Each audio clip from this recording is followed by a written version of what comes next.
नमस्कार, आप देख रहे हैं ओपीटीवी इंडिया। मैं हूं ओमपाल सिंह राजपूत और हमारे साथ हमसे मुखातिब हैं स्वार टांडा विधायक शफीक अंसारी जी। शफीक अंसारी जी, अभी मैं देख रहा हूं कई जनसभाएं भी हुई हैं स्वार टांडे में, लेकिन जो मुहिबुल्लाह नदवी हैं, कहा जा रहा है कि इस बार तो भाजपा को कड़ी टक्कर देने वाले हैं, सहयोगी दल हैं, कैसे जिताएंगे घनश्याम? देखिए, इसमें हम अभी काफ़ी हमने जो है उस स्वार टांडे में सभाएं की हैं और लोगों से जनसंपर्क कर रहे हैं, घर घर जाकर संपर्क कर रहे हैं, प्रोग्राम भी किए हैं हमने काफ़ी। और मैं समझता हूँ मुस्लिम भी काफ़ी इस बार भाजपा को सपोर्ट करेगा, क्योंकि हम अपना दल से जुड़े हैं। अपना दल के जितने भी लोग हैं, हमारे पदाधिकारी हैं, कार्यकर्ता, सब लोग पूरी मन से चुनाव लड़ा रहे हैं।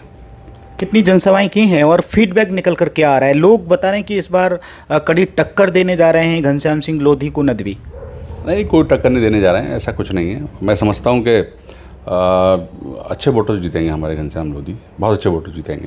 अभी आपको मालूम है कि वहाँ पर जो इंस्पेक्टर स्वार टांडा इंस्पेक्टर, उनकी शिकायत भी जीशान खान जो बसपा कैंडिडेट हैं, दूसरा नदवी ने भी की और आयोग ने तत्काल उसको एक्शन लिया और कार्रवाई की है। तो इन सब चीज़ों का भी कुछ असर पड़ेगा वहाँ पर? नहीं, देखिए, उस पर कोई असर नहीं है। अगर किसी ने शिकायत की है तो उसकी जांच होना चाहिए थी। जांच होने के बाद उस पर कार्रवाई होना चाहिए थी। अगर चुनाव आयोग ने हटाया तो कोई ना कोई उस पर जांच हुई होगी इसकी। मैं समझता हूँ जांच नहीं हुई है वगैरह, उसके तत्काल ही वैसे ही हटा दिया, उसको बिना जांच के हटा दिया। आपको मालूम है कि जब उपचुनाव हुआ था, लोकसभा चुनाव भी हुआ था, तो क्या चीज़ें हुई, पूरे देश और दुनिया ने वीडियोस देखे, आरोप भी लगे कि यहाँ पर सत्ता दल को फ़ायदा पहुँचाने के लिए अधिकारियों ने बहुत कोशिश की है। कौन से उपचुनाव में? विधानसभा चुनाव हो या लोकसभा चुनाव हो? नहीं, ऐसा कुछ नहीं है। वो बिल्कुल निष्पक्ष चुनाव हुए।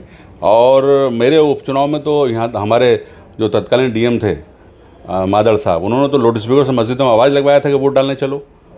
ऐसा कभी पूरे जीवन में हमने नहीं देखा। पूरे मस्जिदों में आवाज़ लगे लाउड स्पीकर से वोट डालने चलो। ऐसा चुनाव कभी नहीं होता, हमारे चुनाव में हुआ ही। लेकिन समाजवादी पार्टी की तरफ से, गठबंधन की तरफ से ये बात कही गई है और अभी भी पिछले दिनों ये बात कही थी कि काफ़ी डर भय का माहौल है। कोई डर भय का माहौल नहीं है। बिल्कुल निर्भीक होकर वोट डालें। सब लोग बढ़िया से वोट डालें, अपने मत का प्रयोग करें।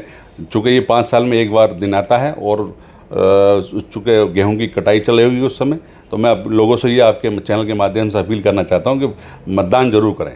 आपके यहाँ कितने मतदान केंद्र हैं, कितने क्रिटिकल हैं, खतरनाक सबसे ज़्यादा कितने हैं? उनको आपने देखा कि वहाँ के लोग कैसे निकलें, कैसे अपने मत का प्रयोग करें? नहीं, 59 बूथ हैं वो इस तरीके के, तो उस पर काफ़ी बढ़िया सी व्यवस्था की गई है। सब प्रशासन ने बढ़िया व्यवस्था करी है और उसमें कैमरे लगवाए गए हैं। सब व्यवस्था अच्छी होती है, उसमें कोई दिक्कत नहीं। इस बार मैंने देखा किसी को कोई रेड कार्ड जारी नहीं हुआ है, इसका भी कुछ असर पड़ेगा? क्योंकि पिछले चुनावों में पुलिस की तरफ से रेड कार्ड जारी होते थे, उसका काफ़ी डर खौफ देखने को मिलता था। कोई नहीं, बिल्कुल भयमुक्त समाज है इस समय। बढ़िया योगी जी ने पूरे समाज में बढ़िया सरकार चलाई है और उसका भयमुक्त समाज का जो नमूना है, इसी कारण बिल्कुल बढ़िया मतदान होगा और मैं समझता हूँ कोई किसी की दिक्कत नहीं होगी। अच्छा, आपको जिन लोगों ने वोट दिया, जिन्होंने विधायक बनाया, उन लोगों के बीच में जब पहुँचे तो घनश्याम सिंह लोधी को लेकर किस तरीके की बातें कही गई? देखिए, उनका कार्यकाल 1.25 साल का रहा, तो मैं समझता हूँ वो 1.25 साल के कार्यकाल में पूरे ज़िले में घूमना एक बहुत बड़ा ये था। लेकिन फिर भी वो अधिकतम गाँवों में गए, लोगों के काम किए, उन लोगों के दुख दर्द में शामिल रहे। तो बहुत कम समय में उन्होंने काफ़ी लोगों से संपर्क किया। क्योंकि आपकी विधानसभा है, आप वहाँ पर ज़मीनी तौर से चीज़ों को देखते हैं। अभी वहाँ पर कितने बड़े पुलों की आवश्यकता है, कितनी सड़कों की आवश्यकता है, कितनी मूलभूत सेवाओं को लेकर जो देश की बड़ी गवर्नमेंट से, पार्लियामेंट से उम्मीद करते हैं, अभी है स्वार टांडा को ज़रूरत? देखिए, ऐसा है, चूँकि मैं स्वार टांडा से जो विधायक बना हूँ लोकल का, और अमूमन वहाँ पर भारी कैंडिडेट रहे हैं विधायक, तो ग्रामीण क्षेत्रों में बहुत ही दशा अभी ख़राब है। तो वहाँ पर पूरा प्रयास करेंगे हम। चूँकि अभी हमारे 3 साल का कार्यकाल है, जितने भी काम ज़्यादा से ज़्यादा हो सकते हैं विकास के, पूरा कराए जाएंगे। अच्छा, ये बताइए, ये जो सीट थी कभी नवाब परिवार के पौले में ही रहती थी, उसके बाद आज़म खान, लेकिन अब आज़म खान भी फैक्टर नहीं चल रहा है, ना नवेद मियाँ फैक्टर चल रहा है, ना उनके बेटे का हमजा मियाँ फैक्टर चल रहा है। तो अभी जो बदलाव हुआ है, ये बदलाव कितना कायम रहेगा और किन चीज़ों से होगा, क्यों रहेगा बदलाव ये? देखिए, लोकल का विधायक से बहुत बड़े फ़ायदे हैं। जनता को हर समय मिल सकते हैं, अपनी समस्या बता सकते हैं, उसका समाधान भी करते हैं। हम जो भी समस्या आती है उसका पूर्ण समाधान कराने का पूरा प्रयास करते हैं। तो लोकल, जब से देश आज़ाद हुआ, 2 बार को छोड़ करके लोकल का विधायक केवल 2 बार बना, बाकी सब लोग भारी लोग बने हैं। तो अब लोकल के लोगों का वहाँ पर विधायक होने के नाते लोगों को काफ़ी इस चीज़ से राहत मिल रही है, और वो अब लोकल के विधायक यहाँ से जाएगा नहीं। अच्छा बताओ, विधायक बनने के बाद कितना आप जनता में जुड़े रहते हैं, कितना जनता के बीच में बने रहते हैं? नहीं, जनता में तो हर शनिवार को बैठता हूँ, और कभी रोज़ भी बैठते हैं, जब जहाँ पर होते हैं तो बैठते हैं पूरा। कोई एक बड़ी समस्या बताएंगे जो स्वार टांडा के लोगों के लिए है, जो इस बार अगर घनश्याम सिंह लोधी जीत कर आते हैं तो वो उसे शुरू करें? देखिए, ऐसा शिक्षा का अभाव है वहाँ पर। चूँकि शिक्षा के क्षेत्र में वहाँ पर काम नहीं हुआ है, तो वहाँ पर डिग्री कॉलेज वगैरह कुछ बनाने का पूरा प्रयास करेंगे हम लोग। और मैं समझता हूँ विकास कार्य तो काफ़ी होंगे।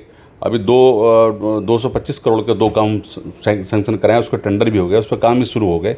और मरवाद से बासपुर वाला रोड और हमारा रामपुर वाला चौड़ीकरण का, ये सब पैसा सैंक्शन हो गया, काम भी शुरू हो गए।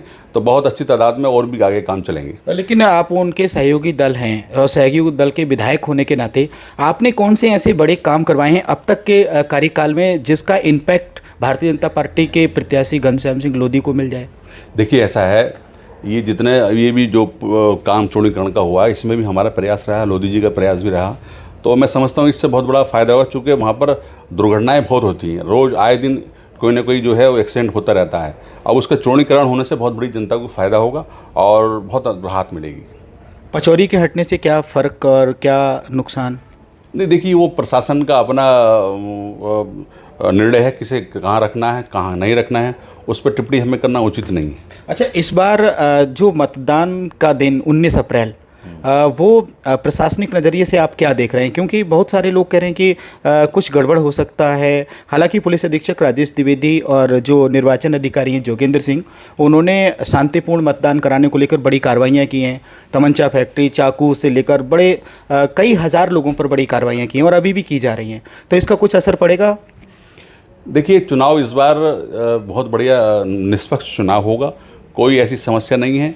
मैं समझता हूँ कि बढ़िया जो अधिकारी हैं हमारा बढ़िया निष्पक्ष चुनाव कराएंगे, और काफ़ी अच्छी व्यवस्था उन्होंने करी है। एक अंतिम सवाल, किन चीज़ों को लेकर स्वार टांडा की जनता इस बार फिर से दोबारा वही सांसद के रूप में चुनने जा रही है, क्यों? देखिए, ऐसा है कि चूँकि वहाँ पर हम लोकल के विधायक हैं, तो हमें जानकारी है वहाँ पर लोगों में, वहाँ पे काफ़ी कुछ काम कराने शेष हैं। तो जब विधायक बनेंगे तो डबल ताकत मिलेगी। विधायक हैं फिर MP बनेंगे तो डबल ताकत मिलेगी, तो और विकास होगा, स्वार क्षेत्र का तरक्की होगी। चलिए, तो शफीक अंसारी स्वार टांडा के विधायक हैं और उन्होंने हमसे अभी मुखातिब होकर ये बातें कही हैं कि निष्पक्ष और निर्भीक होकर लोग मतदान करेंगे। OPTV इंडिया भी आपसे अपील करता है कि 19 अप्रैल 2024 के दिन मतदान में हिस्सा लें और मतदान जरूर करें। OPTV इंडिया पर खबरों का सिलसिला लगातार जारी है। अगर अभी तक आपने हमारे चैनल को सब्सक्राइब नहीं किया है तो आप अभी कर लीजिए। और हाँ, क्या है हमारी खबरों को लेकर आपकी राय, कमेंट्स बॉक्स में लिखना कभी ना भूलें। नमस्कार।